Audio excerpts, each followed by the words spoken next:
And we're live. So today I'm going to try to do 2 or 3 things.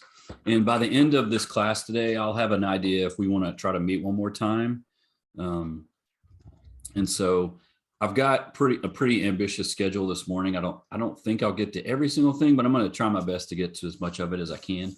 And so the goal of class today is a couple of things. We're going to start talking about what it's like having more than one person in the counseling room, whether that's a family or a couple or a group. So we're going to spend probably most of our time in those areas. And then we're also, if we have time at the end, and I don't know if we will or not, we're going to spend time talking about supervision and consultations and what that looks like, because that's also a large part of professional counseling. No matter if you're doing whatever counseling arena you're going into, you'll have supervision and consultation. And in some cases, you could end up working for a company or a place that also has supervision. So that's just part of our forever ongoing process of becoming really good counselors. So we'll spend some time on that. So those are the couple of things that we're going to try to do.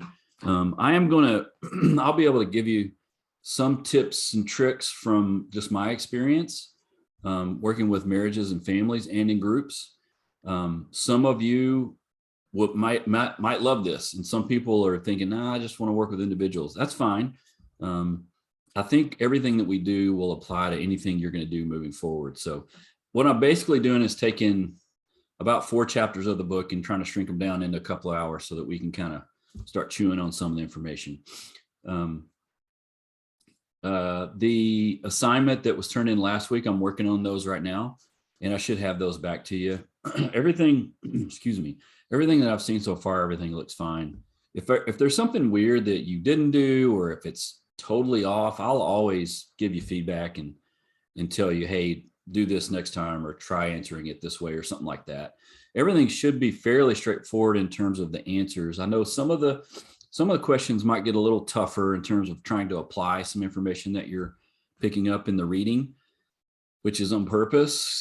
The questions are there to try to help kind of with that. So with that in mind, I want to kick off. What we're going to do first, I'm going to try a little bit of a different schedule this morning.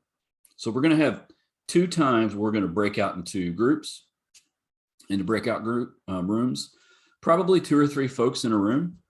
And this first one, I want you to spend time brainstorming or talking about and listing any questions that you have about anything regarding the class so far. Because a lot of times at the beginning of classes, I might say, hey, has anyone got questions? And I'll get a bunch of questions, which is fine. I kind of want to do it in a little more productive way this time. So I want you guys in your groups just to brainstorm, hey, if you have any questions about assignments or anything about the class, about the text, anything. That's the first one. And then if you also have any questions that's come up as you've read something, or come up as you've been thinking about something about professional counseling. So anything about the class and the material, or anything about the profession that you have questions about, I want you just to capture those in a brainstorm kind of way. You could have 1 question in a group. You could have 10. It really depends. Probably depends on how awake you are. So we're going to do that first before we get started. And then when we come back, I'm going to spend a little bit of time answering some of those. And so if someone could capture them in each group, we'll spend a little bit of time answering some of those. Then we'll jump into the material for this morning. And about halfway through that, we'll do another breakout group. And I'll kind of give you a heads up about that as well.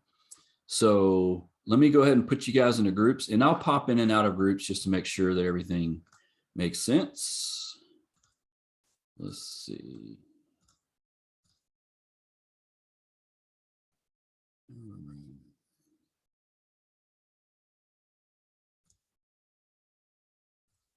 You should have something pop up on your screen. You just jump into that group and have fun.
recording.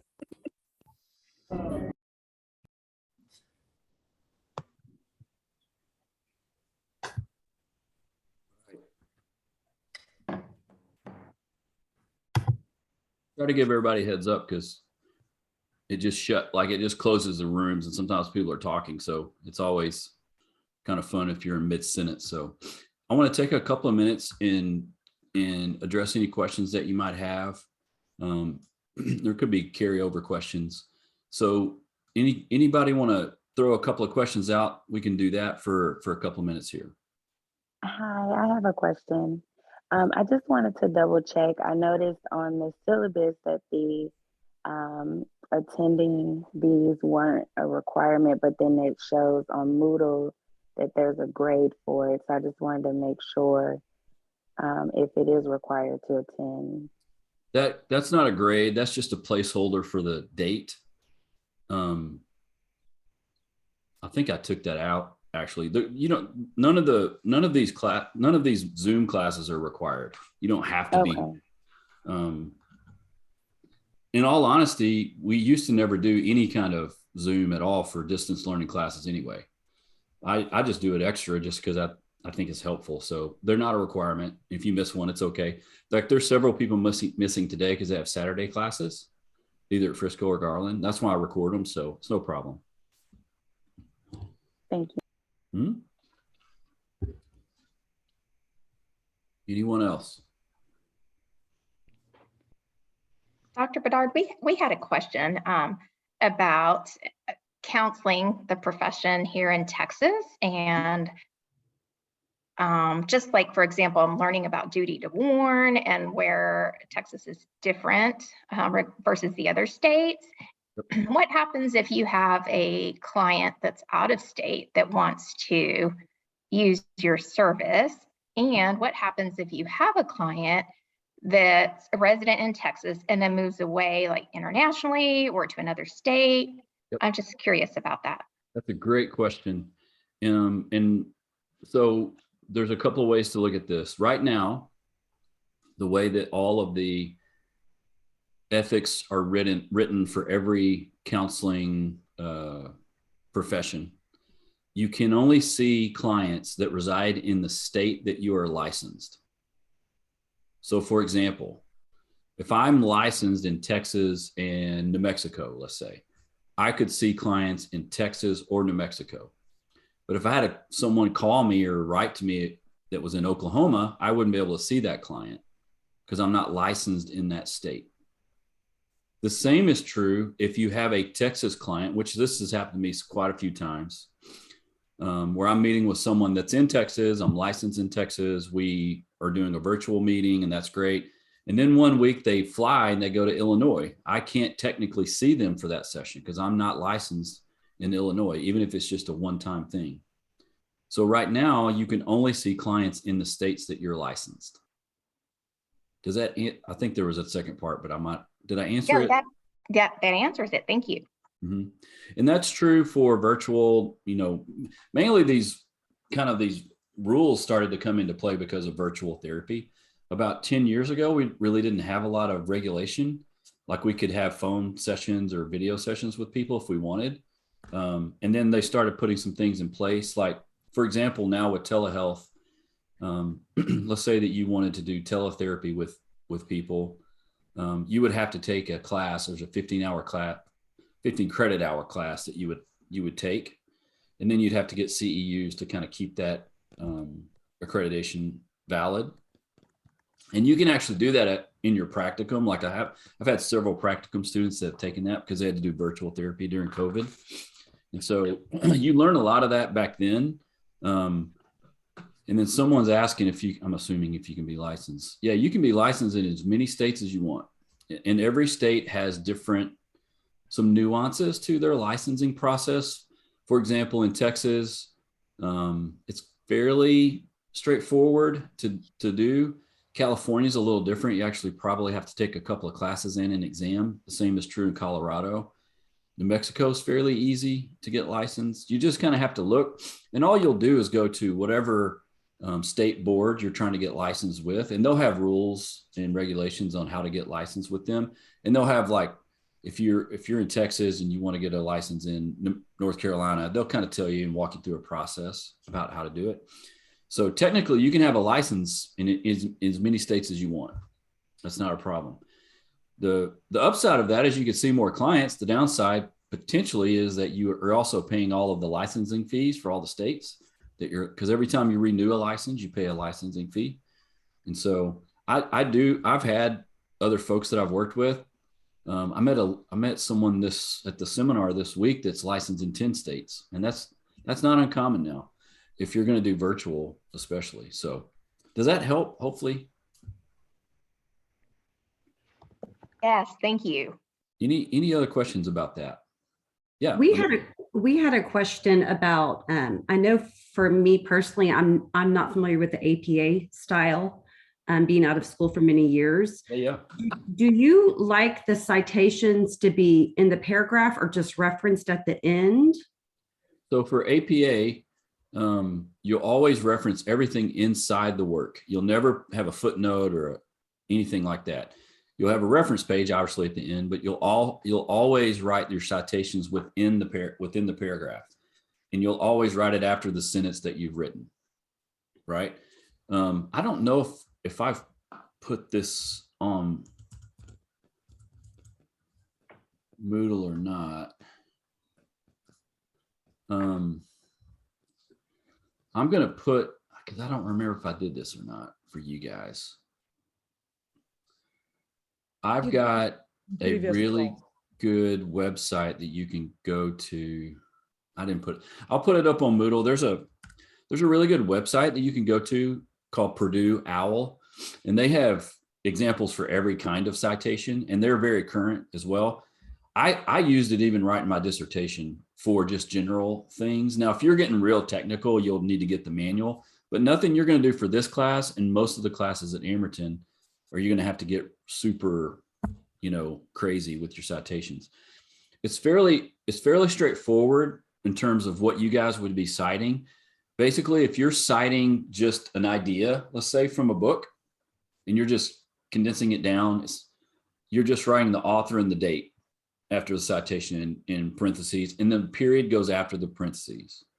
If you're quoting something, after the quote, you'll do the same thing, but you'll add the page number at the end of it. That's basically how it works. If the quote is longer than 25 words, that's when we get into, you need to put it in like a certain format. All of that, I'll put that website up on Moodle. It's super helpful, and you can use it in every class too, because every class requires APA formatting. That's probably way more information than you wanted to know, but No, that's great. Thank you. you're welcome. Any other questions?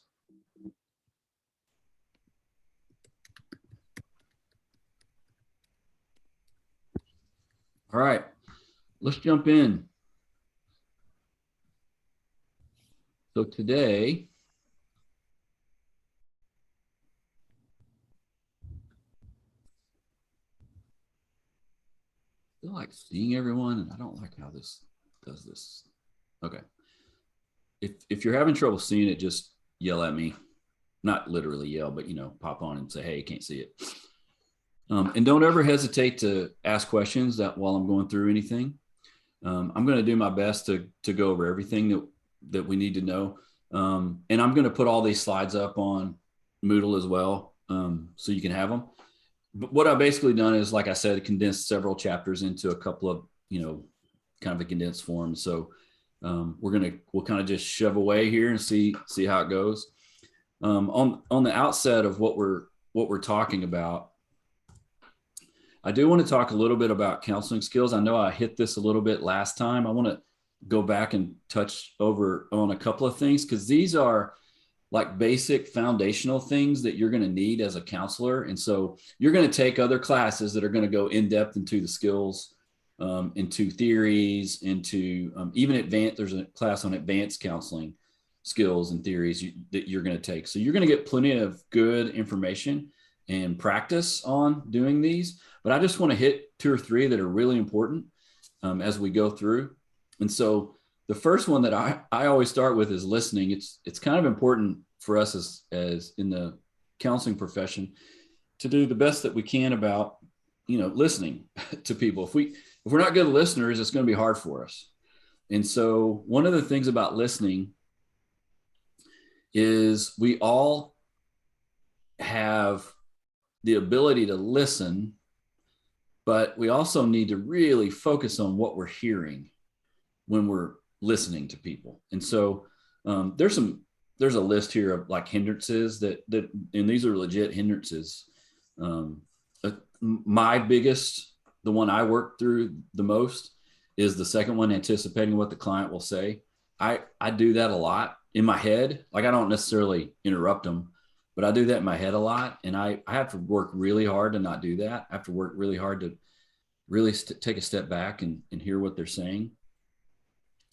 The other one that you do at the beginning of your career is thinking about what to say. As they're talking, you're just sitting there thinking about what to say. That happens a lot early on. You get better at all of these things, you get better at. And then the last one there, that strong emotional reaction.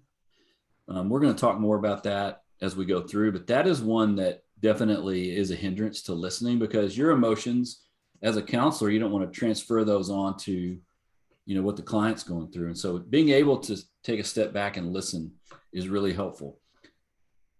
I'll give you just something that I do. And I do this not only in teletherapy, but I've done it when I was seeing people face to face. I actually, in order for me to listen, there's two things that I would do. If I really wanted to hear everything they were saying, and I'm like, I really want to take a stance or a posture that's going to allow me to really hear them, I'll actually sit back in my chair, because that non-verbally tells them to, keep talking to me.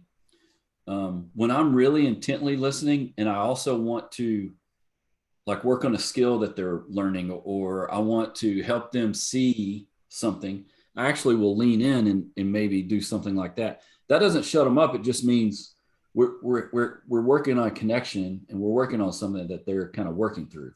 So that's something I do. There's lots of tips and tricks that you can look at. The second one is empathy. I think we talked about this really briefly last time, and I think I feel like I put Brene Brown's video up on empathy. That's probably one of the best, visual examples of empathy that I know of in terms of what it is. Empathy is something that is a skill. So we can learn how to do it, and we can learn how to do it really well. Like basically we can just get really good at empathy, not to manipulate people, but because it's legitimately helpful for people. One of the things that's really helpful about empathy is when we validate people, we're actually allowing ourselves to be vulnerable enough to feel some of the things that they're feeling, and tapping into times maybe when we had felt that, and allowing us to join with them and connect with them, not in a non-professional way, but in a way that allows them to continue to share and be open. And it's really one of those things that if you work on it hard enough, if all else fails in your session and you're kind of like, I don't know what to do, and this is really confusing to me, if you fall back onto empathy and just validating, that will carry you through so many sessions, because that really allows people to open up. Empathy really does drive connection with people. It really does, and it's very different than sympathy, which sympathy is not a bad thing. Sympathy is that kind of, oh, I'm so sorry about that. Hey, this is what happened to me. And, what if this happened? And well, at least this didn't happen. So there is kind of a time and place for sympathy, but empathy is not that. Empathy is allowing them to share, and you joining into and seeing it from their side, and being able to frame it in a way in your mind that you continue to feel the things that they're feeling. So that's what makes it really connective. And it's a super great tool to use, especially if you feel like you get stuck. This is one that is also a skill, I think, silence. I think there's an importance of having silence, because sometimes when we don't have silence, then we don't allow people to process what they're thinking or feeling, or I had a really good supervisor one time that was watching my session live, and where I did my training, halfway through, we would stop the session. I would go out and I would talk to my supervisor, and she would kind of give tips or pointers or encouragement or whatever. And the first thing she said was, I really need you to slow down, because I was kind of going fast. And the client was in need of processing time. And that allowed me to know, okay, wait a minute, I need to slow down, which means I need to allow room for there to be silence. For example, if we're having a session, and this has happened to me in person or on virtual, it's the same to me. There's definitely times where people start sharing things that maybe they hadn't shared before. And there's a lot of times I'll just wait. And I'll just sit and wait for them. And if it's a couple, sometimes the other spouse might get a little, like, try to jump in and feel the silence. But sometimes they don't. And if you allow people to wait, it really allows them time to process, which is really important. Some people process things really quickly. Some people don't. But what I've learned about, especially emotional processing, it takes all of us a certain amount of skill to do that. And sometimes we just need silence. If you want to try doing this, you can try. You can try it on your family, like talking to them and just kind of let things sit. I used to do it a lot on road trips and things, like just kind of let there be silence in the car, like turn everything off. And we're not always really comfortable with it. And sometimes the silence could be long, sometimes it's short. You'll learn. I think you kind of get the skill and you learn how to do it, but it's definitely a skill that we can use. Asking questions. Now you guys are going to spend a lot of times in a lot of classes talking about this. Open-ended questions versus closed-ended questions. There's room for each of those in what we do. I like personally to be fairly tentative, not unassertive, but just curious and tentative about questions that I ask. If you ask a why question, that's a different kind of question than a what or how question, right? If you ask what or how, then you're asking, basically that's an open-ended question that you're trying to get them tell you more or tell you more about something or process something, that kind of thing. I think the other thing is, if you are able to learn how to do, I put this solution focused questions. You can go online right now and Google solution focused questions and get 300 of them if you want. I like solution focused questions for a couple of reasons, especially because I do a lot of work with couples and families. I'm working with a couple right now that have really been struggling to communicate. They're really trying hard and they really want to do well. So I really like working with them. And the wife is just having a hard time. I think she's had some really hard experiences in her life before she got married to the man she's married to now. And that's kind of come out. And so she's just kind of negative a lot of times. You can use solution focused questions to turn negative conversations into generating positive solutions. For example, and I've done this a lot with people, and it sounds weird, but it definitely throws people off. But sometimes I might say something like, and I just did this Wednesday night. It sounds like things are really hard. This sounds like there's some things that are happening that you're not really, that you don't like. And it sounds like you're really struggling with it. It sounds like both of you are. I'm just kind of wondering, what do you think makes it like not be even worse? And then you just leave it. But that makes people think. When I ask that question, what do you think? What do y'all think about that? What makes it not be even worse?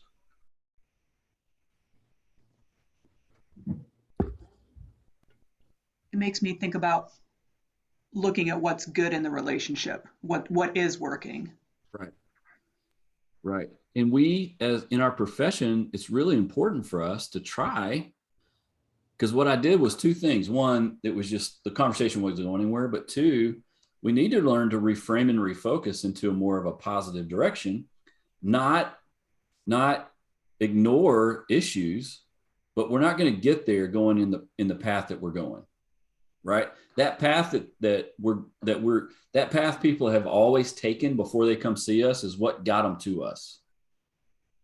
Right. We're trying to help them do something different. Does that make sense? Hopefully. Okay. Now, and like I said, there's a ton of solution focused questions. Like I do a lot of scaling on a scale of 1 to 10. 1's the worst, 10's the best. How's your marriage today? Or how do you feel today? Or what you can name a bunch of those. I'm a 5 today, hey, what do you think it would take to get to a 6? That's another, just things like that are helpful. I also find that solution focused type questions are really good in family work and working with teenagers. I think it helps teenagers, especially because their brains are kind of wired to think they're a little more rubbery than adults to a certain extent. They can kind of think a little gray. Especially depending on the age of the teenager, they're starting to think a little more gray anyway. And so sometimes solution focused questions kind of makes us think in the gray a bit, which is good to get us out of our rut. And then the last thing I put here is just when to use questions and when not to use them. I mean, that's something that you learn over time. And that's something that you figure out as you meet with the client. You kind of get to know them and what their needs are. Confrontation. So here's one that is definitely a skill. Learning to confront something that maybe doesn't make sense or is different than what they're saying, or, hey, I'd like to change these things, but I keep doing it the same way, or we keep talking about the same, whatever it is.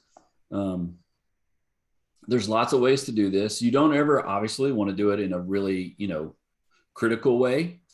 Obviously you don't want to come at them and say, that's so stupid. Why do you do that? Why do you, obviously you don't want to do that. You can do that, I guess, but you're going to run out of clients really quick if you do it that way. So knowing how to gently bring things up. And so I do a lot of motion focused therapy, and John Gottman's work talks about the soft startup when it comes to conflict. And so I use that, like starting up softly, not in an unassertive way. You need to be assertive, but you don't have to be aggressive, right? You don't have to be over the top. I'm fairly tentative, and I try to come at it with the kind of a, hey, it seems like this, or I feel like this is what's happening. What do you think? Or especially, I like this one the most for me. Can't help me understand, or I don't think I'm understanding. I did this with a couple this last week. They kept talking about something over and over and over.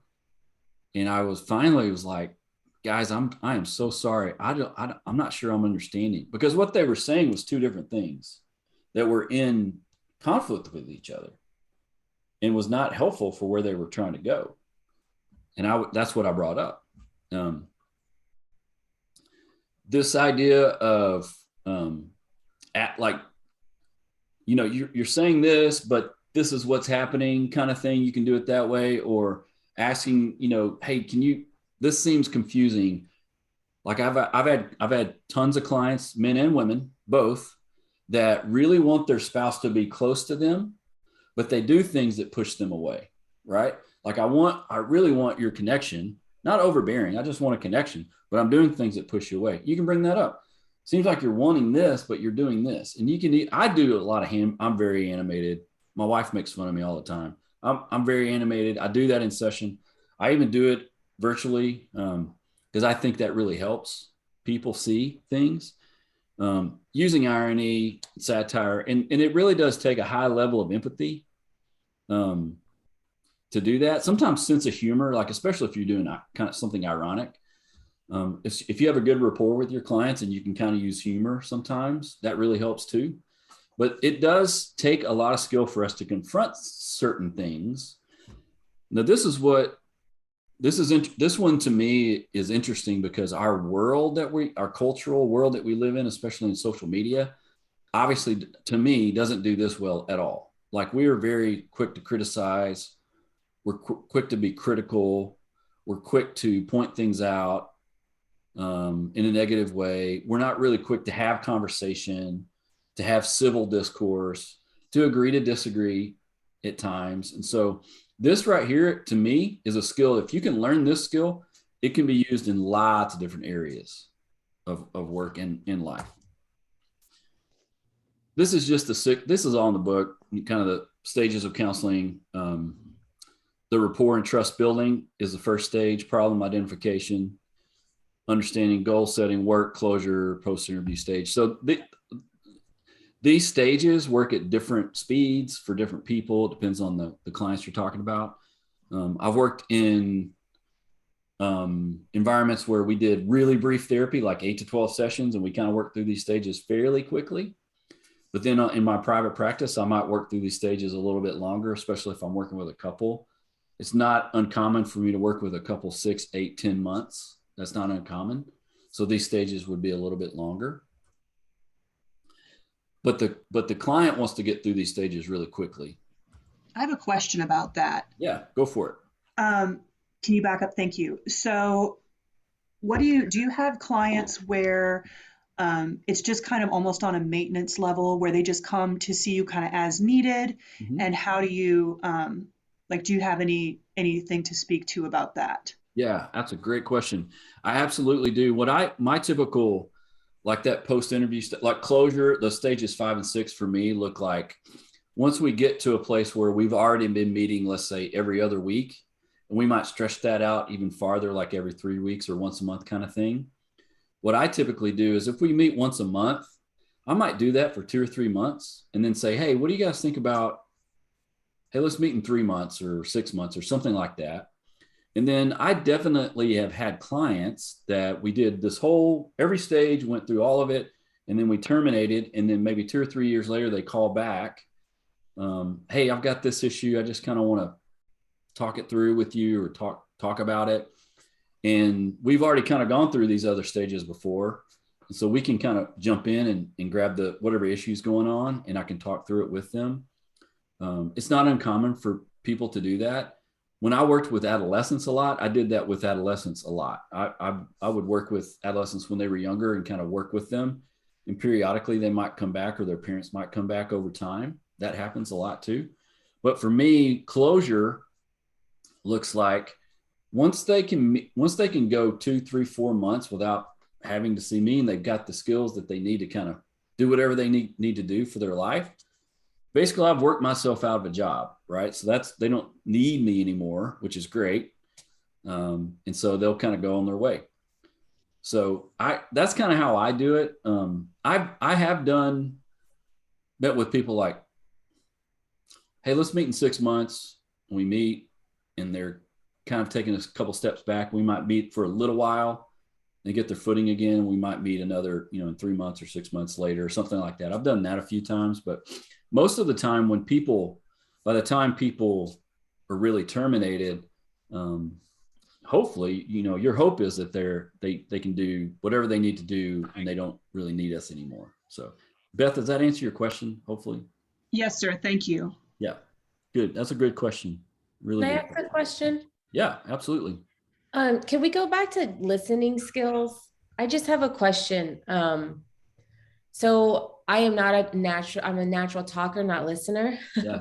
And so I'm very concerned about this. And I try to practice this with the people in my life right now. Yep. And I guess my question to you is like, what is the goal of listening? Like, I know that sounds basic, but are you listening obviously to gain understanding? I mean, you're wanting to have empathy, but I think it's in my head that I need to be good at this. So I'm almost trying too hard, if that makes sense. And I'm trying to be helpful. I'm trying to think of what would be helpful. I'm trying to have empathy. Like I'm trying to do so many things at once that I'm not sure. I'm like, oh, what am I supposed to be doing here? Just in listening, because I want to be helpful and I want to be all the things. So does that make sense? Yeah. So it sounds like what you're saying is you're trying to figure out the best way to listen to people, whether it's being more productive as a productive listener and hearing the right things, but also it sounds like that you struggle with it a little bit and you just want to do it better. Right. Because I have friends that are natural listeners and Mhm. and they will ask questions and I'm like, "Oh my goodness, that was the best question. I Mhm. feel heard, but it was also helpful for me to process." Mhm. And so like I'm trying to learn from people in my life that are just really good listeners. And I mean, I Right. have a therapist, I'm trying to learn from him too, but I don't have that natural skill to listen and then ask a great question or listen and I mean, I'm good at I can be silent because I'm working at it. So I'll just sit back and be silent and let people process and provide a safe space. But I kind of don't know how to go from there to helpful or great question, or does that make So, sense? Amanda, what makes you think you're not a good listener? Because I think I'm not able to, because I can be quiet and provide a safe space if I'm focusing and if I'm being intentional. But I think it's like the being helpful past that, like asking the great questions. Like I'm not good at the great questions. Makes Or you want to be so helpful? what's that? What makes you want to be so helpful? Well, I mean, I want to help that, I want to help. Like when people are coming to me with problems or coming to me with a concern or whatever, like I want to be helpful. Mm-hmm. What does helpful look like in that situation with your clients? What does that look like for you? Beyond giving them a safe place to process, which is a big key for me. Mm-hmm. I think it's giving them questions to think about. Okay. Like you said something last time that was kind of like a great question can be good therapy. Mm-hmm. And I experience that often. And so I want to be able to give people questions to where they process deeper. Yeah.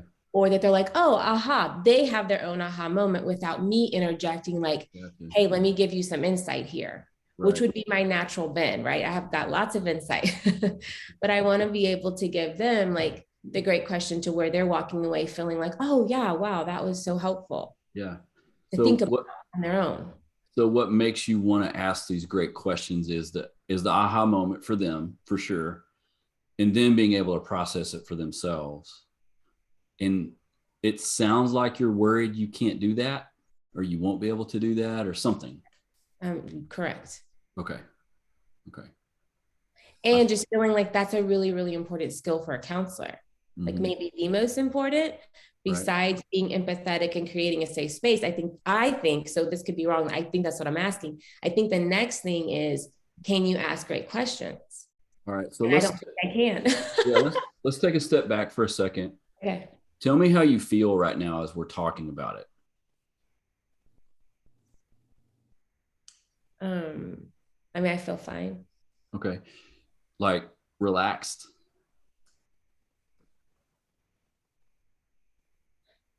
I don't know. I mean, I think I feel okay about it. Okay. Good. I hope so. So let me ask this question, and I'm putting you on the spot, and I appreciate you letting me I'm trying to show you, right? I'm trying to show you, right? Something. Yeah. So let's say we backed up, we got in a time machine, we backed up to the beginning of your first question, right? Like listening's important. I really want to do it. I'm not a natural listener, which is basically kind of what you were talking about. We get in our time machine, we go back. And after you say that, I say to you, yeah, listening's important. If you're not good at it, that's going to be hard. You're going to have a hard time. How would that feel? Bad. Yeah. Why? What would be bad about that? Because we didn't get to a conclusion. Like you didn't help me. I mean, you just said you validated that, yeah, it's going to be hard. You're totally right. And yeah, that was it. No solution. No right. hope. So that's the difference between advice giving and question asking, right? Does that make sense? Mm-hmm. Does that make, like, if I would have led with, man, that's going to be suck for you if you can't, if you can't ask questions, I'm so sorry. That's not helpful, right? Right. But also, I'm not really, probably not hearing you. Does that make sense? Yeah. Like I'm talking about hearing the heart of what you're asking or what you're talking about, or, does that make sense? Yeah, I think so. It seems to me that you're really good at processing things in your head, which is great. That's actually a really good skill. it sounds like what you're trying to figure out is how to use that and connect the listening part to the processing. How can I take this listening part and connect it to the processing part so that then what I do is helpful for people? Okay. Got it. Yeah, that Does makes that total sound, sense. does that sound right? Yes, for sure. Okay. If it's not right, you can tell me. It doesn't hurt my feelings. No, that sounds right. I think that is right. I'm good at processing, but I don't want to process for people because that's Right. not helpful. That's not your job, right? You're trying to help them process. Not helpful. Yeah. And Yeah, it yeah. shuts people down because they're like, okay, if you're going to do the processing, then Yeah. go right ahead. Yeah, I don't have to do it if you're doing it. Yeah. Right. Now, Amanda, thank you for asking. That's a great question, first of all. Really good question. I kind of want to see what everyone else thinks about what we just did. I'm just curious to see what you guys observed. And if any of you felt like Amanda, I'm just kind of curious.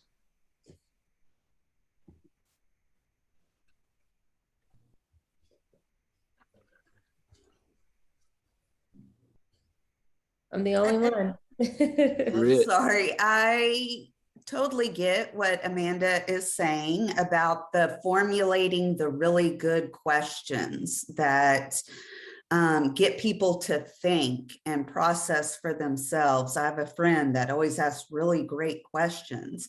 And I think I understand how you connected that to the listening, because I think what you're talking about is hearing things that maybe they're not specifically saying, hearing things to formulate those good questions. And I think that that's also a skill that is it's honed over time.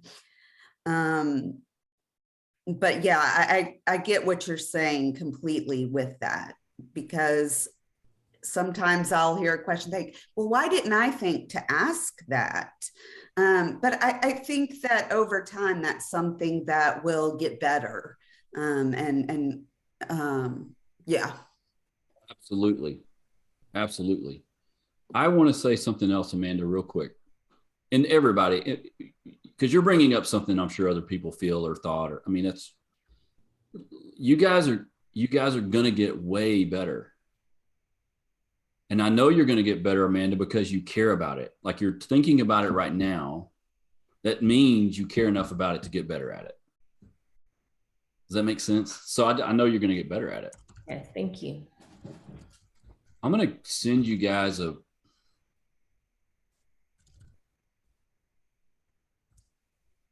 going to put a link to a really good book about this that I read.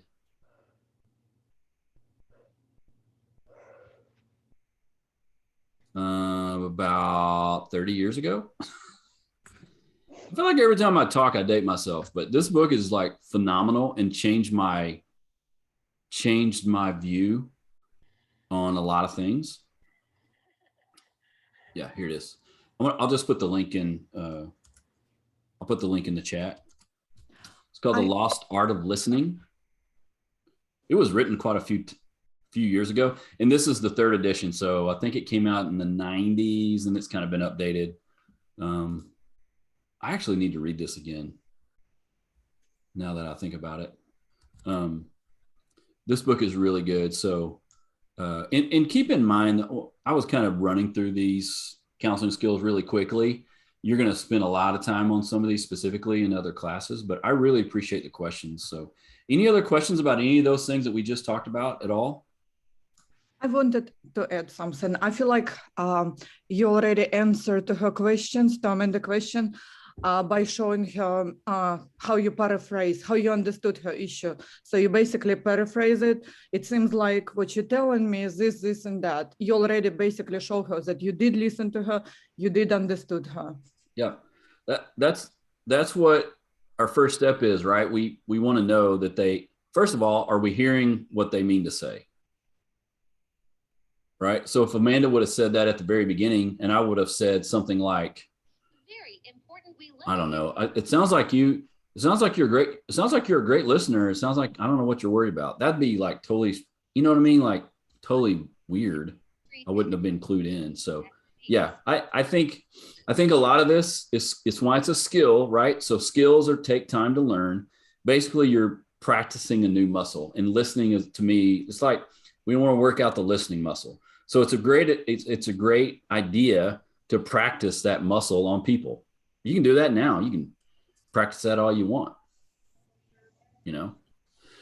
Here's one other thing I'll say about it. I'm sorry, I get really passionate about this because this is really important.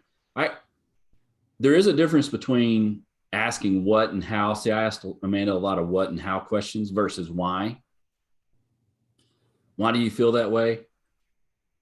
Why do you think you can't do it? Those are different versus what makes you say that or whatever, that kind of thing. That's an example. Does that make sense? Hopefully. That makes sense. Okay. Nick, I agree. Yeah. I heard what you did because you did help her process through what she's about her listening. But I find it, and I do this with my kids at work. I find it very hard to separate, basically drawing from my own experiences. It kind of like turns into advice instead of helping with their issue. Did you find yourself wanting to give advice more and more? Is that what you're saying? Right. All right. What makes you feel like you want to give advice to them, specifically to them? Just basically, it just whenever they're telling me what's going on with them, I draw back from my past and what I've been through, and it just seems like I want to kind of like just tell them what I've done before. Yeah.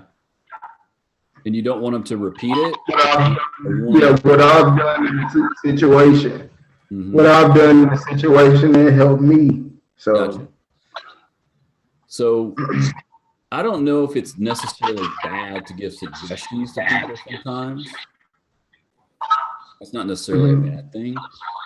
Yet if you can help someone else figure it out on their own, or at least giving them tools to start figuring it out on their own, especially when they're younger, then you've given them like one of the greatest gifts that they could ever have. Right. And I know I know you and I have talked about where you work and what you do. So the atmosphere and environment that you're in is a little bit different than, let's say, like a private practice, place. So where you're at, I think you can even have a little more room for a little more confrontation, not confronting like we're going to get, but confronting like a certain thought process, right? Or a certain, hey, you guys keep doing this the same way kind of thing.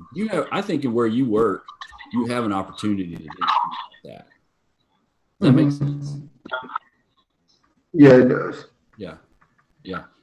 So what I just did with you is exactly what you were talking about doing with him. Right. Right. You did. So how does that feel?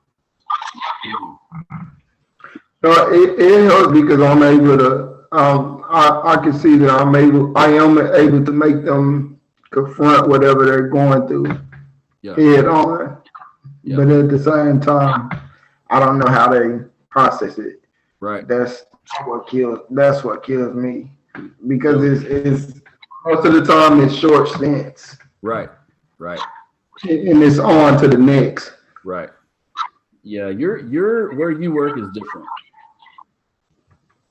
Do you have a supervisor or someone you can talk to about things like that? I do. Okay. That's something I would talk to them about specifically, because that's specific to your environment that you're in. Okay. For sure. So I'm glad you brought that up, because we go and work with different kinds of people in our everyday life, depending on how we end up. There's definitely going to be people that are going to be really receptive to the kind of questions and interaction that Amanda and I were doing. There's going to be other people that are going to basically straight up say, what do I need to do? Or tell me what to do? Or how do I change this? Like straight that way. Right. That's when, to me, it takes more skill to help them figure it out. because we don't want in our profession, our job is not to make personal decisions for people. That's not our job. Now we want to keep them safe, obviously. We want to keep them out of harm, right? So if they're going to do something that's going to put them in harm's way, obviously we're going to step in and say something. But in terms of like helping them figure things out, our job is not to tell them what to do or how to do it. We can give suggestions and we can bring things up. Seems like you've tried things this way before. How did that go? It's like a pros con list kind of thing, right? You can have them kind of walk through it in the brain a little bit. But Nick's bringing up an interesting point too about you as a counselor processing things that you're hearing and things you're thinking about, right? So you have things that you hear and then things that you're processing. And then you could have things that you're seeing, and then you could have things that you've experienced, right? We could have all of those things working together, right? In our brain at the same time. So how do we work with that, right? What do we do when that happens? That's what I was saying earlier. To me, if you get to a place where you're like all 4 or 5 things are going through your head rapidly, when you fall back on good listening and good empathy and validation, you can never go wrong. And sometimes that will help you slow down too. Hopefully that makes sense. So I feel like I'm on kind of a rabbit trail, but this is good. These are good questions that you guys are asking. Okay. All right. I'm going to jump into kind of our next area real quick. And I had a video pulled up that I totally closed. So if you guys will bear with me real quick, I'm going to show you guys a real quick video. I'm going to stop sharing my screen for a second. And guys, keep in mind, I love the questions. I really want you. I think I might have messed my audio up here. Hopefully this is going to work. I'm not sure.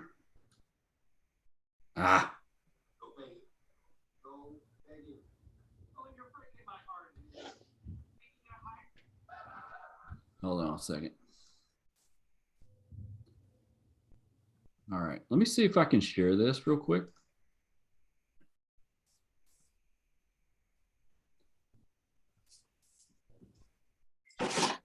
Okay, I'm a big Modern Family fan, especially like in counseling, because they do crazy stuff. I mean, obviously it's a TV show, so it's a little bit weird.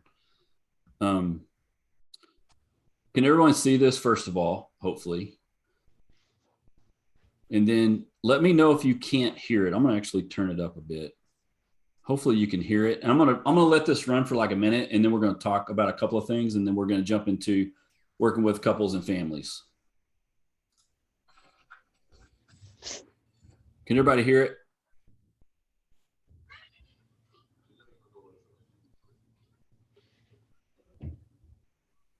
I can't hear it. Okay. Yeah, not really. Hang on. Can you hear it now? No, you can't hear it. It got a little better. Yeah.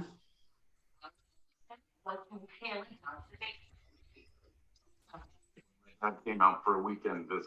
2 weekends ago. After my mom passed away, he dated this There you woman, go. Annie, and she broke up with him, and then he seemed kind of down, so I invited him out. I'm just gonna pop outside. We should give her a rake.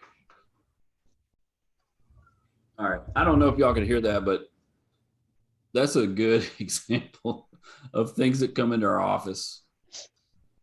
Could y'all hear it? Hopefully I fixed it, but I don't know if you could hear it or not. Maybe it got better. So yeah. I love that show, because as a therapist, I'm like, oh my gosh, I see this all the time. Like some of it's obviously over the top, but it's pretty realistic in a lot of ways too. And so when we start thinking about working with couples and families, we start thinking about working with more than one person in the room, right? More than one thought, more than one emotion, more than one action, more than one question. The behaviors are a little different. So when we start thinking about that, we have to work with people a little bit differently than we would if it's just an individual, right? And so I want to spend some time talking about that this morning.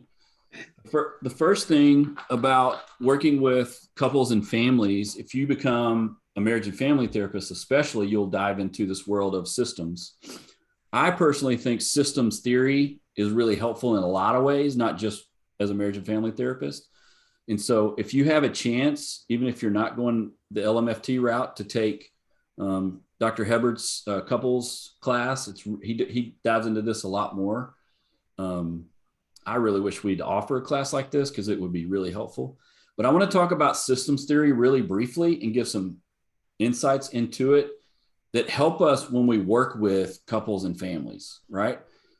This all started coming out of the 50s and 60s as psychiatrists, especially, were like, we're noticing some of these problems that we're having with individuals. And I'm wondering, it seems like mom does this and then the child does this, or dad says this and then this happens, right? They started seeing these things, and all of a sudden we get into the physics world, and general systems theory and cybernetics has been around for a long time, which basically says, hey, when this happens in this system, it affects these systems over here, right?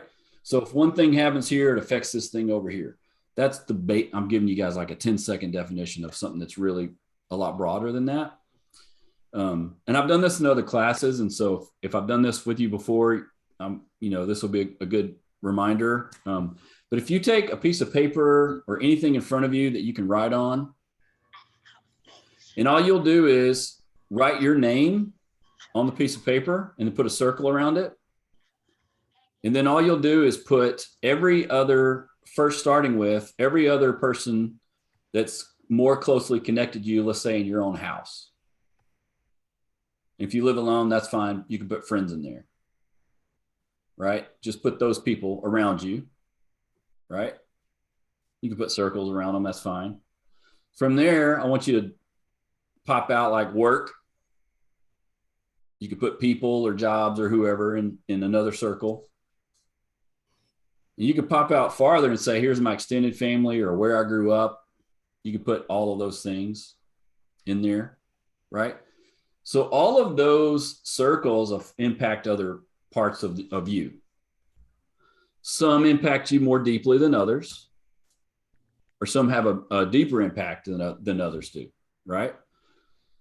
What systems theory helps us do is not focus on an individual patient per se, or an individual, but the interactions between people, right? So how we interact, like that little invisible area between us, how we interact with each other. If we change that interaction, we will change how these folks function, right? So we're focusing on, in systems theory, especially working with couples and families, we're focusing on those interactions. Now, that doesn't mean that we don't work with individuals and help them learn skills and help them develop things. But we're really concentrating on the interactions.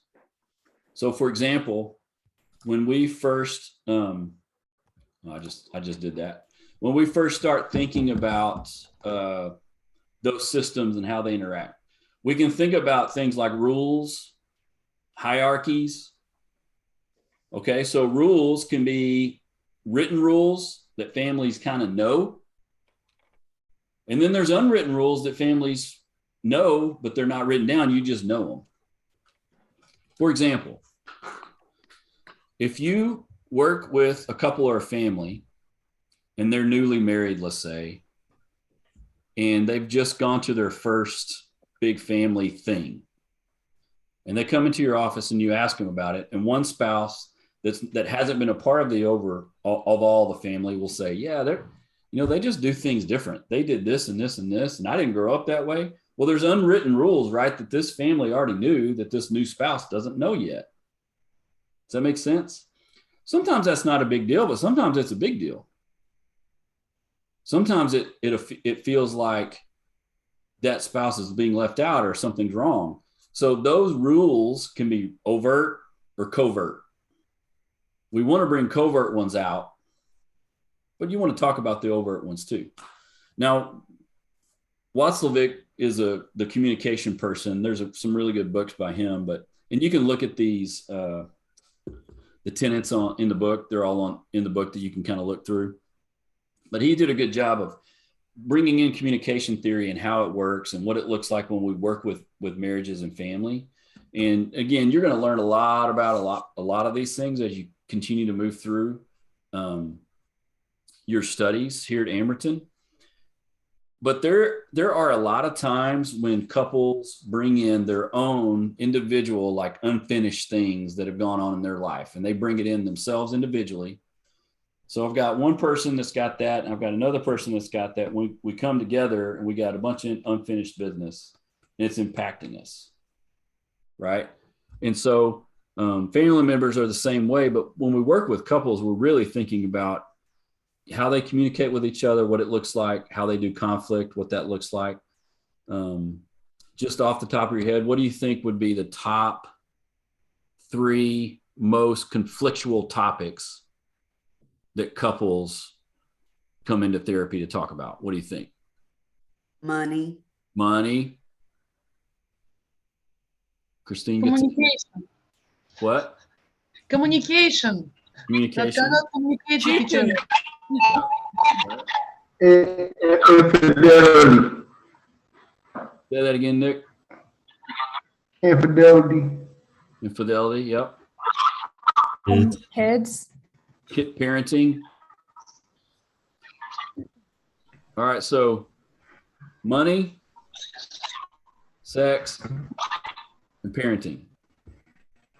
And then whatever comes off of those, right? Like whatever branches off from those. Those are the top 3 typically. Finances is like 85% roughly when we start talking about it. I'm going to talk about this scapegoat thing a lot more in detail here in a second, but there are all of those 3 areas that I brought up. Obviously, communication affects all those. How we do conflict affects all those. Stress, like being stressed, whether it's work stress, home stress, family stress, those are like extra familial forces, right? Like things outside of our control or things outside of what we can do or not do. That stress is just like just pounding on us a lot of times. I have seen more couples at the stage of life where, okay, they got married, they're married for a little while, then they have a child. I've seen a lot of those couples in the last 5, longer than that, 7 or 8 years. A lot of them, different ages too. Like people are getting married later and having kids later. So, I've had couples in their 20s where they've got married for a little while and had a kid, and they've kind of had a lot of stress. And then people in their 30s, the same thing. There's that transition. So anytime we have a life transition, there's a lot of stress with that transition. If they're not able to effectively communicate and work through those issues together. In other words, when we have stress, we don't need to pull apart from each other. We need to be able to come together, even in stress, right? So a lot of what I do is try to help people stay connected even through stress, because we can't do anything about stress. Like that's not my job to control it. I can help you work through it, right? So a lot of times having a child is a stressful situation that can pull us apart, right? Then there's a lot of reasons that happened. Like when we start talking about parenting, it's a whole big old ball of stuff that people bring to the relationship. And so I've seen the same thing happen to couples that have been married a while, like 20, 30 years. All of a sudden they're empty nesters and they haven't talked to each other in like 20 years and they don't know if they want to be around each other anymore. I've seen a lot of that too. So there's stuff on the front end and the back end. On average, couples wait 4 to 5 years too long to come to therapy. On average. So a lot of times when you're meeting with someone, they probably should have come to see you probably before they did. A lot of that's just because it's hard and maybe they had a bad experience with counseling before, or they think they can fix something, or think something's going to change or whatever. There's a lot of reasons why, but that's a lot of it.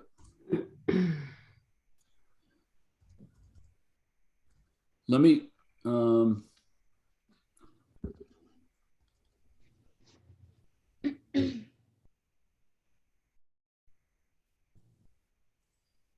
me do this. Let me talk about one more thing and then we'll do a breakout group. Understanding our family, our client's family. This is true for marriage and family. As a counselor, as you're going through this process of becoming a counselor, I hope that you will also continue to start to understand yourself and the processes you went through as a child and the things that you saw and felt and experienced as a child, because they're going to come flushing back and rushing back when you start working with people. I've got this theory. I can't prove it. It's a total theory. It won't be on your exam. It won't be on a licensing exam. It's probably just from my experience. I have a theory that we as people, whatever we go through as children, whether it's super stressful and traumatic or not, that we a lot of times go through whatever we go through in childhood, and some of those things kind of lay dormant. Like, I don't know if you know about cicadas. Cicadas are basically locusts that lay dormant for like 17 years, and all of a sudden every 17 years they emerge and there's like millions of them.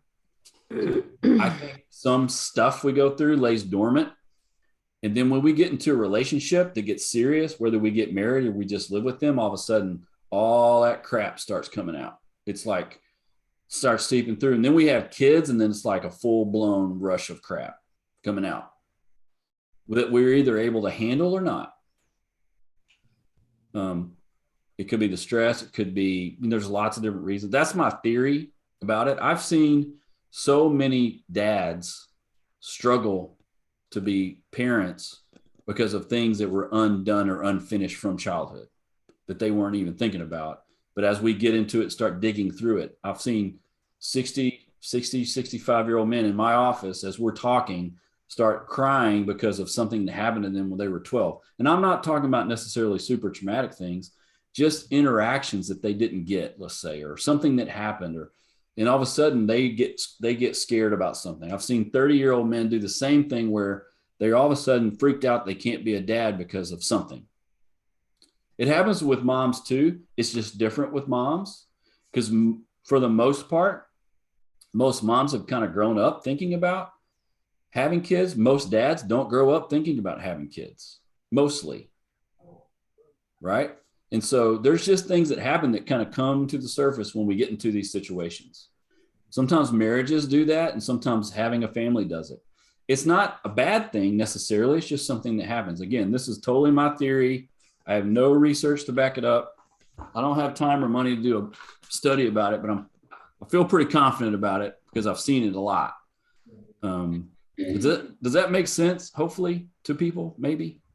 Yes, I have a question actually. So when you see situations like that, do you incorporate in your counseling process Gestalt therapy?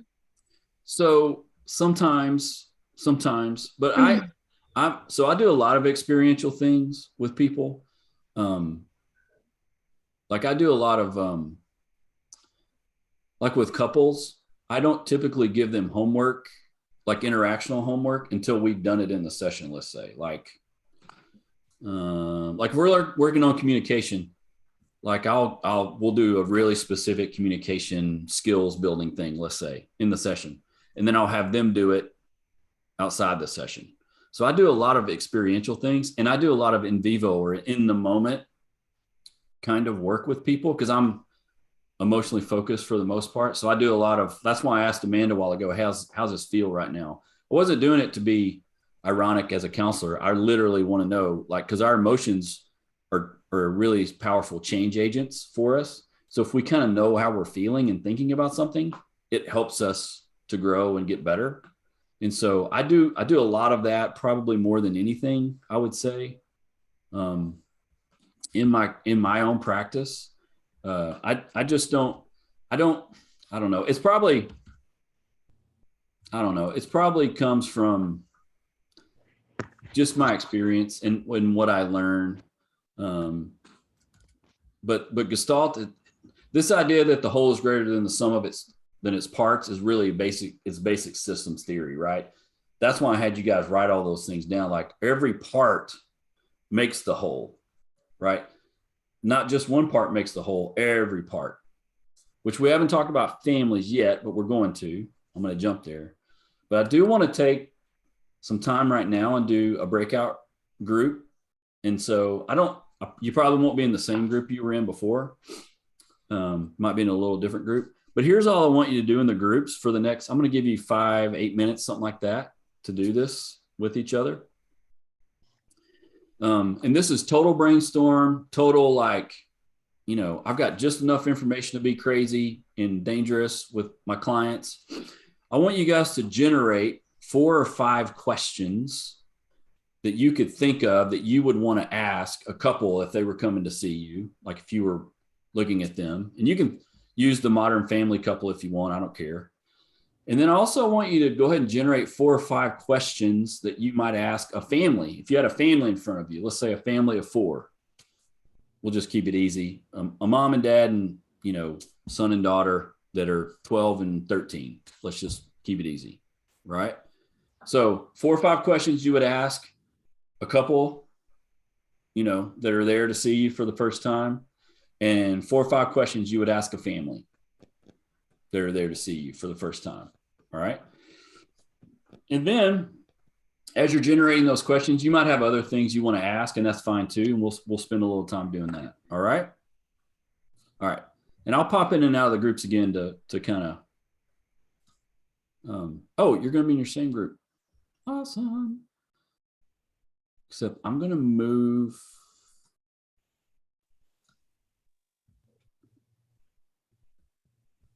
Perfect. Groups of 3. All right. Just join up and go for it.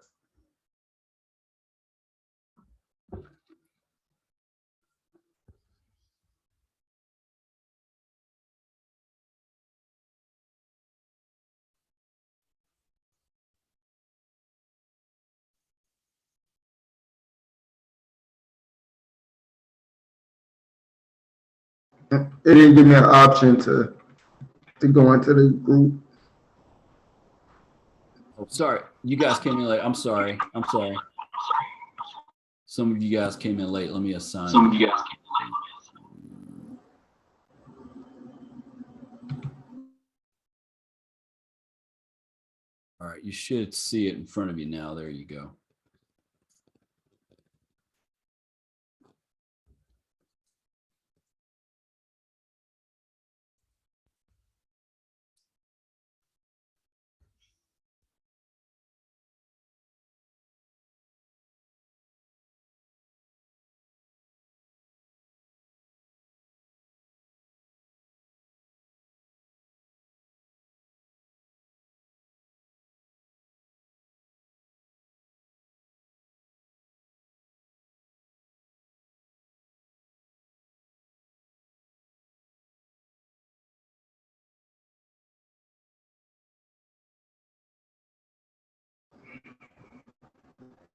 Right.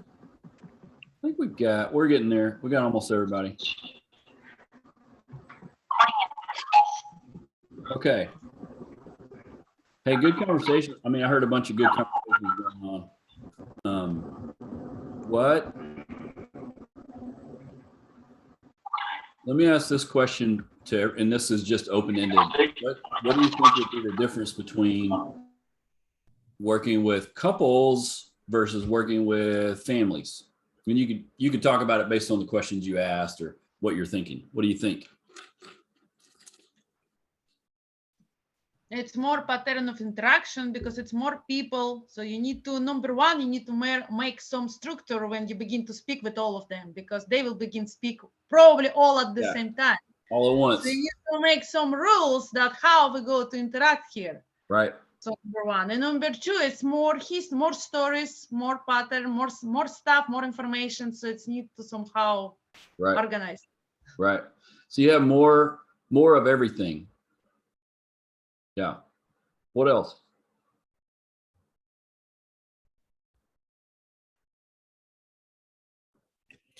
The relationships in a couple, there's just that one relationship, but in a family, there's the relationships between each member. So there's relationship upon relationship. Right.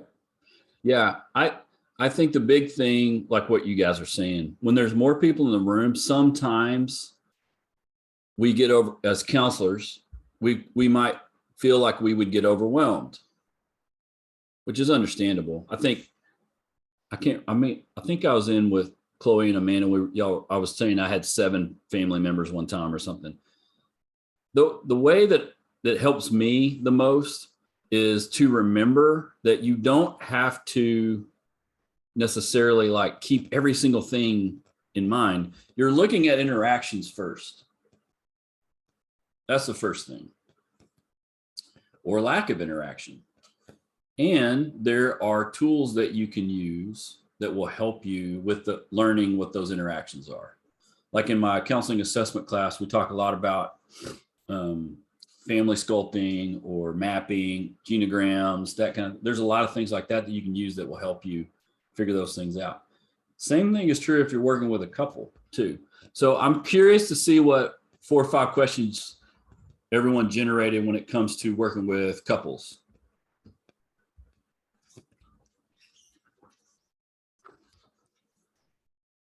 What do you think? I think first classical question, why they here? Yeah.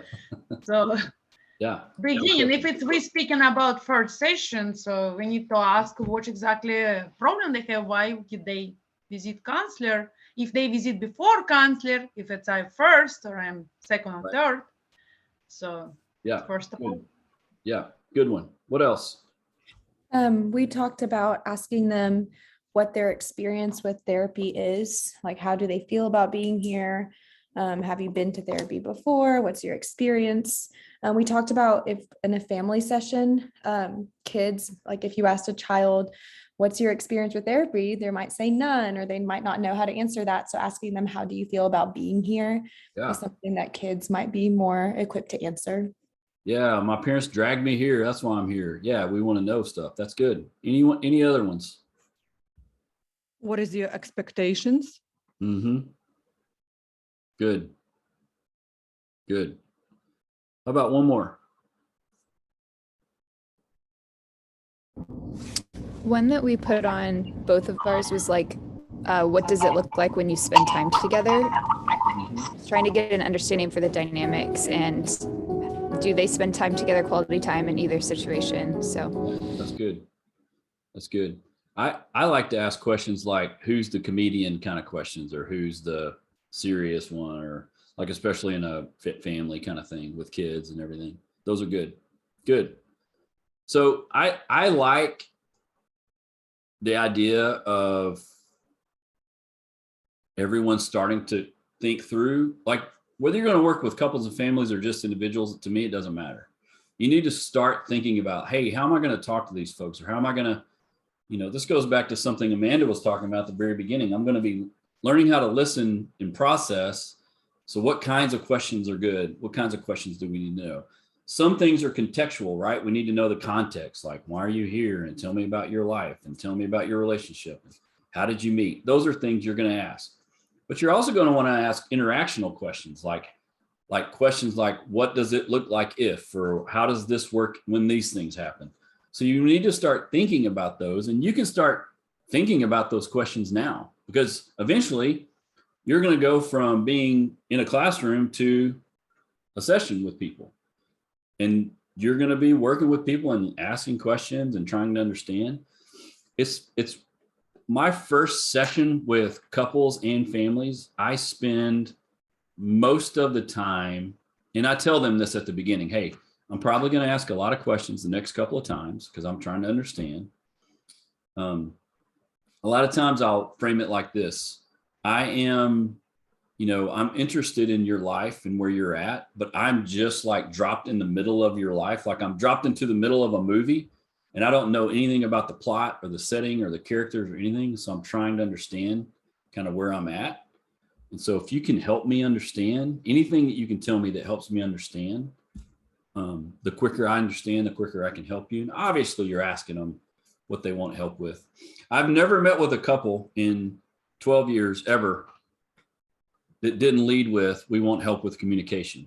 I've no couple I've ever met with has said, no, we're good with communication. Everyone says they need to work on communication. Well, I don't even know what that means sometimes, right? Communication, that can mean a lot of things, right? And so even asking that question, you can say, what does that look like? And you can watch them talk to each other or talk over each other or talk for each other or sit and look at each other. Cause it's the fun things are to me when, hey, how did you guys meet?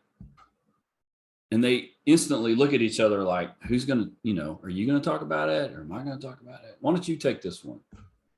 So the last probably 10 or 12 clients that I've had, they've all met online, almost all of them, which is pretty common now. And sometimes they are embarrassed about that. I'm like, why? I mean, that's how people are meeting. People are meeting online. That's not a big deal. So anyway, and with families, it is a lot of what you guys were talking about. A lot of like, I kind of want to know who, if there's this came up a while ago with this kind of idea of a scapegoat in the family. Sometimes there's a scapegoat, right? This person that gets all the blame for everything. Well, I kind of want to know that. If I can figure that out, that's good to know versus, hey, this is the golden person, right? This person is, I might be hitting some trigger buttons with some of y'all's families right now. This happens, right? Hey, this person's golden. They can't do anything wrong. And everything revolves around them and they're always good and they always do everything great. This person always does everything wrong or that kind of thing. Because sometimes when families come in, they're coming in because of this person or this thing, and they want to make that the identified person when really it's a relationship thing, right? It's a family thing. And so it does take a little bit of time to help them see that as well. Like how we talk to each other matters. How we say things to each other, how we interact with each other, all those things matter. Okay. I want to talk. Well, first of all, any questions about any of that as you guys were going through? I'm just kind of curious to see if you have any other questions before we jump into anything else.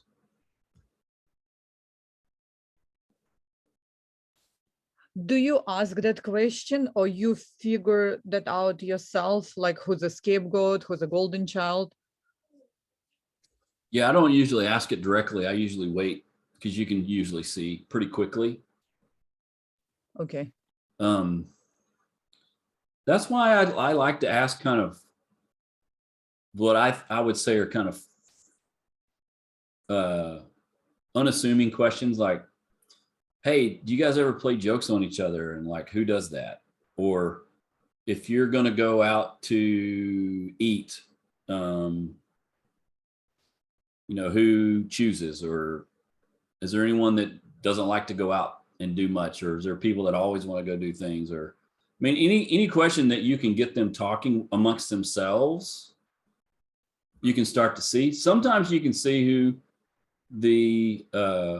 how the roles that people play in their families by how they sit down in the room, even, right? Like if they sit, if mom and dad don't sit by each other and they put the kids in the middle, then what's that say? They can't, maybe they might be done with their kids. They're like, I'm so frustrated, or there's something going on with them, or none of those things, right? So you're kind of working off things that you see. And so you ask questions about it.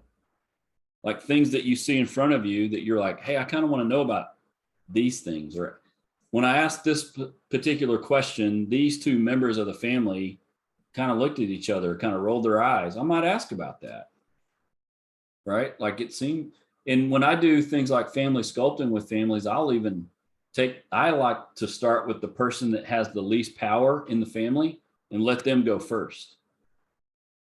Because that person typically is the one that's getting probably the most heat a lot of times. So anyway, that's kind of what I do. But a lot of those things you can see. I do want to talk through a couple of things when we talk about ethics. especially like things that are like legal issues and ethics that we have to think about. And again, you guys are going to go into a lot more detail about some of these things in your ethics classes. But when we talk about informed consent, like which is a basic fundamental thing that we need before we can even start therapy, right? We have to have consent for people to be treated. That's basic. You have to have that. And how do you get consent from, you can see how you could get consent from an individual or even a marriage, a couple. They both have to get consent, and that's not as big a deal. But when we talk about families, what does consent mean from a whole family, right? So if they have little kids or if they have teenagers, or if they're all adults in the room, that's not really a big deal. Obviously, they're all going to sign themselves, right? But if you have, parents or a parent and then kids, then the parent signs for all their kids, but I like to have the kids sign anyway. I typically go over the consent form with them when they come in and just highlight, hey, when you sign consent, this is what this means. And, when we do therapy, sometimes we get emotional, and that I just want you to know that. And sometimes that does cause distress, but we'll work through it. When we talk about confidentiality is a big one. And I'm going to talk about it in two ways. The first way with a couple, if you're working with a couple, obviously when you're working with a couple, everything's confidential. Everything in the room is confidential. I typically will also keep conversations I have with them individually confidential, right? Unless I see something, I'm like, hey, I know this is confidential, but I think maybe we need to talk about this, as a group, as a whole, in your marital whole.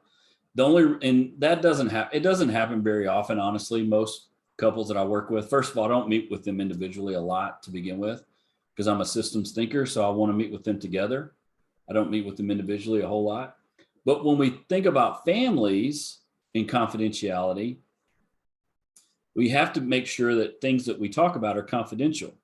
Now, if we start talking about, okay, I'm going to meet with a teenager, and I start meeting with this teenager, and I'm like, I really think this might be a family issue, and I want to bring in mom and dad, then we're signing a new form of confidentiality and consent.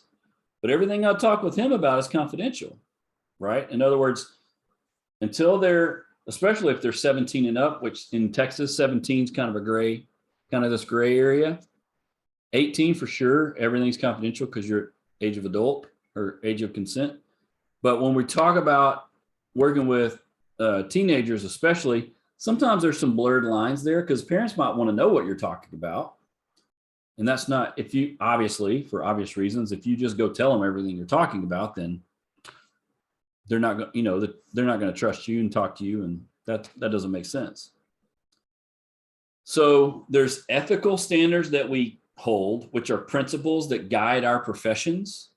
And then there's legal issues that are laws that guide us as a society, right? Those are different.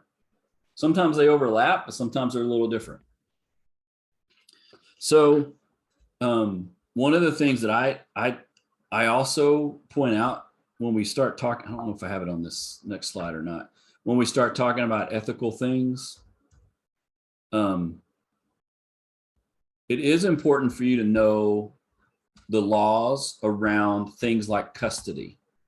If you start working with families or teenagers or children that are going through families going through divorce or are divorced, it is very important to know kind of what the law in your state says about confidentiality and informed consent.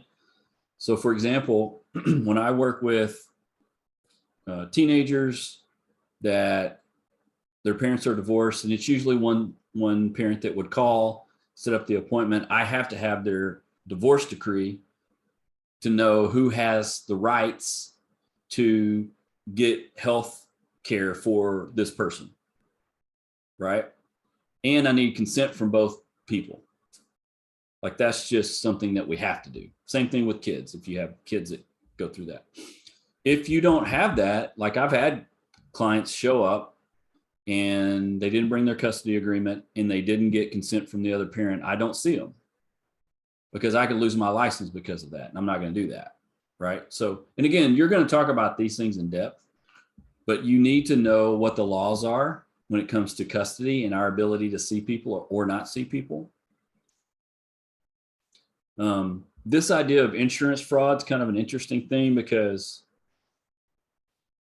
if you're on an insurance panel and you're working with a family, but you say it's an individual session, that's really a lot, it's fraud, that kind of thing. That's kind of what that's talking about. That one you'll talk a lot more about in ethics for sure. So basically, looking at the family or the couple as parts of a whole is really what we're doing when we work with them, and how they interact and what those interactions say or don't say, or how they affect the families or the couples that we work with, and knowing, what laws are at play when we work with them, if we work with them individually, and what confidentiality looks like and what informed consent looks like. All of those things are all the clinical things that you need to be thinking about. And so I know for a fact in the ethics classes that you'll go through these step by step, one at a time. I think one of you even brought up like a duty to warn. You'll talk about that in your ethics class in terms of like Texas doesn't have the same laws that maybe California has or other states have. So there's some kind of stickiness there that you'll kind of jump through and talk about. So let me take a step back, because that's a lot of information. And I knew we wouldn't get to our group work. You guys have any questions about any of these things that we've talked about today? I feel like I've given you kind of like a brain dump of everything. Any questions about anything?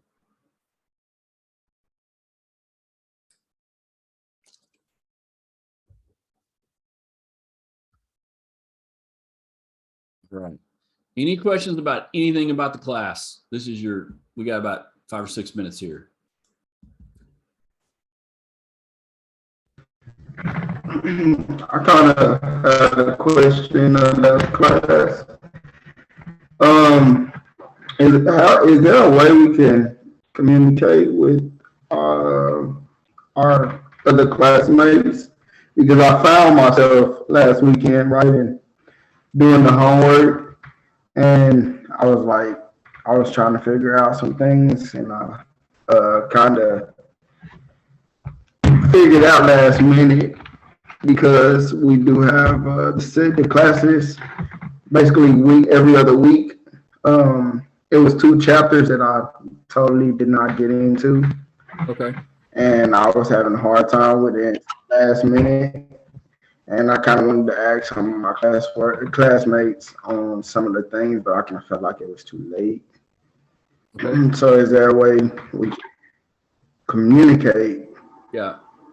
So what do you guys think about that? Have y'all had other classes where you've been able to communicate with each other and it's gone really well? What do y'all think? It's easier if you're in person class, but when you're doing distance learning, it can get a little more tricky. What do you guys think? I think you can communicate through Moodle. I think there's a way to see like class participants, and then you can just message anyone you want. Yeah. Yeah, y'all can see each other on Moodle for sure. Okay, that's perfect.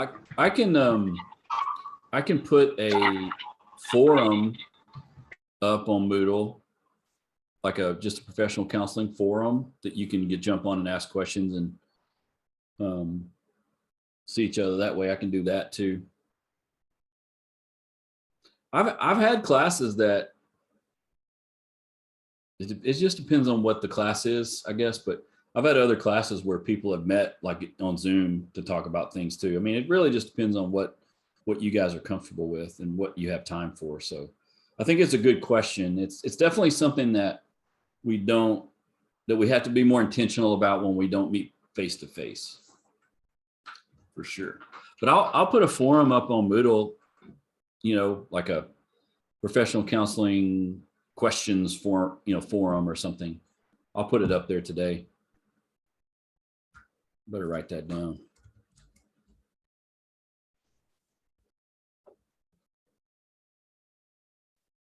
Yeah, group me. So I'm thinking about doing more group me. I think that's a good way to do it too. I'm also thinking about doing remind, because that's another good way. Okay. Any other questions?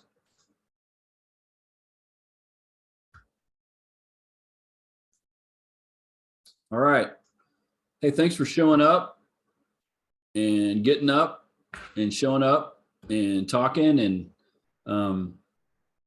I think I'm going to try to schedule one more class than we're having. It's not a requirement. Are these helpful for everybody? Hopefully, maybe. I hope. Yes. Okay. Very. Okay. I'm going to try to do one more probably in April, because we run out of time in May. I'm going to try to do one more in April. And if not, for sure, we'll do the one in May, but I'm going to try to add one more in April. If I can, let me look at my calendar. I think I can fit one in with everybody. I think that's all I got. Now you guys can go do something else. Do you kind of have a time frame on when we will be able to see what we've done on the last assignment? Yeah, you'll get it this weekend. I've started on them. Yeah, you should get it this weekend. And if we did not do well on it, do we have opportunity to correct it, or? You will have an opportunity to correct it, but I'm not gonna give you points. But I'm gonna show you what you did wrong or messed up on, or it's mainly for kind of the next time. Right. Yeah. Okay.